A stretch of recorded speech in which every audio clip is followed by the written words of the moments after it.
Конница Чапаева, памятный знак Николаеву, памятник Дзержинскому. Автору этих работ, заслуженному художнику Чувашской республики Анатолию Брындину, исполнилось 80 лет.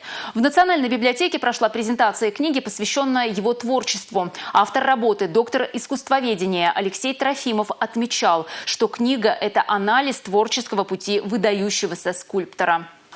От сквера Чапаева до набережной Волги. Работы Анатолия Константиновича можно увидеть во многих уголках Чебоксар и в районах республики. Скульптору удалось насытить свои композиции многозначными символами, которые оставляют впечатление глубины, заставляют задуматься о вечности дел, посвящаемых добру и человеческим отношениям. Произведение получилось объемным и информативным. Таким и хотел его видеть автор. Сам Анатолий признается, что, перечитывая книгу, он будто возвращается в прошлое и заново создает каждый памятник и монумент. Эта книга рождалась долго.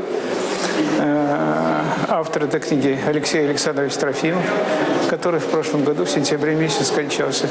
Мы были с ним в друзьях очень долгое время, больше 50 лет.